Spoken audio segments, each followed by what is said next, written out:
Me Kamlesh Sutar. To the point या आमच्या विशेष कार्यक्रमात आपल्या सगळ्यांचं पुन्हा एकदा स्वागत आहे. महाराष्ट्रातल्या निवडणुकांचे 4 टप्पे पार पडले. शेवटचा टप्पा आता बाकी आहे आणि एव्हाना महाराष्ट्रातला बराचसा भाग कव्हर झाला, मुंबई वगळता. निवडणुकांचे 5ही टप्पे पूर्ण होण्याआधीच आता दोन्ही बाजूंकडून आकड्यांची दावेदारी केली जाते. नक्की कोणाला किती जागा मिळतील फार काळ शिल्लक नाही, पण तरीसुद्धा निवडणुका संपल्यानंतर या सगळ्यांचं एकदा वेगळं विश्लेषण होईल. पण या निवडणुका कशा झाल्या, या निवडणुकांमध्ये अनेक वेगळ्या गोष्टी खरं तर यावेळेस बघायला मिळाल्या. अनेक जणांचं म्हणणं आहे की आतापर्यंतच्या निवडणुकांच्या इतिहासातली, विशेषतः महाराष्ट्रातली ही अत्यंत वेगळी अशी निवडणूक आहे. का आहे ही वेगळी निवडणूक हे जर आपल्याला बघायचं असेल तर त्या इतक्या साऱ्या निवडणुका ज्यांनी बघितल्या त्यांच्याशीच बोलणं खरं तर महत्त्वाचं ठरेल. म्हणून आज टू द पॉईंटमध्ये आपल्यासोबत आहेत राष्ट्रवादी काँग्रेस पक्ष शरदचंद्र पवार गटाचे राष्ट्रीय अध्यक्ष शरद पवार साहेब. पवार साहेब नमस्कार. मी जसं म्हटलं की ही निवडणूक खूप अनेक जणांचा असे काही जुने पत्रकार आणि संपादक सांगतात की ही निवडणूक खूप वेगळी वाटते ग्राउंडवरती.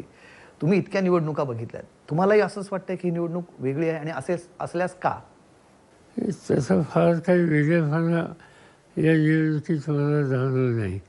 पण वेगळेपणा एक सांगावं लागेल की आत्तापर्यंतच्या निवडणुका मी बघितल्या.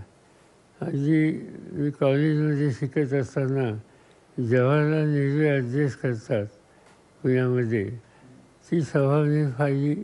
नंतरच्या काळात जे प्रधानमंत्री होऊन गेले त्या सगळ्यांच्या सभा पाहिलेल्या आहेत.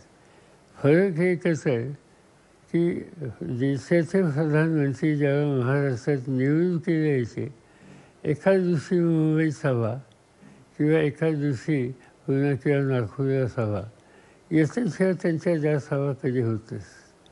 यावेळेच्या निवडणुकीचं वैशिष्ट्य असं आहे की देशाचे प्रधानमंत्री ते इतक्या वेळा महाराष्ट्रात येऊन गेले, इतक्या ठिकाणी येऊन गेले आणि साधारणतः आत्तापर्यंत जे प्रधानमंत्र्यांची भाषणं आम्ही ऐकली, ते इंदिरा गांधी असोत, जवाहरलाल नेहरू असोत, राजीव गांधी असोत किंवा नरसिंहराव असोत किंवा अटल बिहारी वाजपेयी असोत, सवन त्यांच्या निवडणुकीच्या प्रचाराची मांडणी ही एक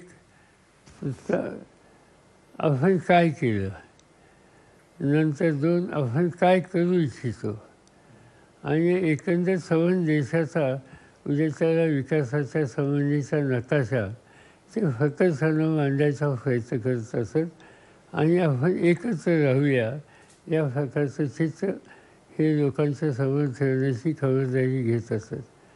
की पहिली निवडणूक मी अशी बघतो की प्रधानमंत्री गावोगाव जात आहेत, पण त्याशिवाय त्यांनी व्यक्तिगत हल्ले हे विरोधकांच्यावर अधिक केल्याच्या संबंधीचं चित्र दिसतं. उद्या सवन त्यांच्या भाषणात 40, 30, 25 काय मिनिटाचं असेल, त्याच्यामध्ये उद्या भारताचं चित्र आम्ही कसं उभारणार आहोत किंवा आणखीन काय काय ज्या कमतरता आहेत त्यातनं मार्ग कसे काढणार आहोत आणि सामाजिक राजकीय ऐक्य हे मजबूत कसं राहील याबद्दलची जी खबरदारी त्यांच्या विचार मांडणीतून यायला होती. ही पहिली निवडणूक आहे की त्या अँगलने या निवडणुकीकडे बघितलं गेलं नाही.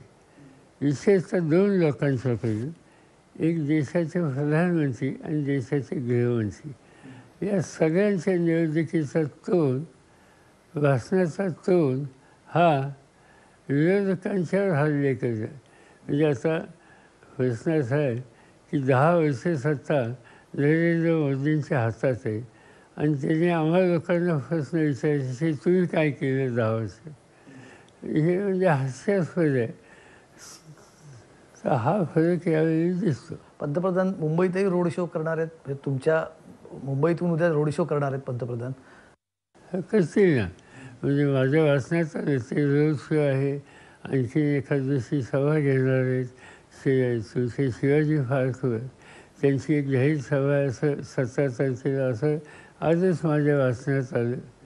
म्हणजे आत्तापर्यंत ते नागपूरच्या जवळ रामटेकला येऊन गेले, अमरावतीला येऊन गेले, त्याच्यानंतर मला वाटतं अकोल्याच्या आसपास कुठे येऊन गेले, नांदेडला येऊन गेले, परभणीला येऊन गेले, त्याच्यानंतर औरंगाबादला येऊन गेले, सोलापूरला माळशिरसला येऊन गेले, कराडला येऊन गेले, पुण्यामध्ये येऊन गेले एक प्रधानमंत्री इतक्या ठिकाणी जातात हा एक नवीन फायंड आहे आणि कदाचित इतक्या ठिकाणी जाऊन मांडणी तीच आहे याचा अर्थ आत्मविश्वास कुठे धडा आहे का काय अशी संख्येला मोठी जागा त्यांच्या या सगळ्या एकंदर कार्यक्रमाच्या आखणीमध्ये. आणखी एक गोष्ट मी बघितली. आता उदाहरणार्थ तामिळनाडूमध्ये एकंदर लोकसभेच्या जागा 40 आहेत. तामिळनाडूची निवडणूक 1 दिवसात आहे. महाराष्ट्रात 48 आहेत. तर महाराष्ट्राची निवडणूक 1, 2, 3, 4 5 टप्प्यामध्ये.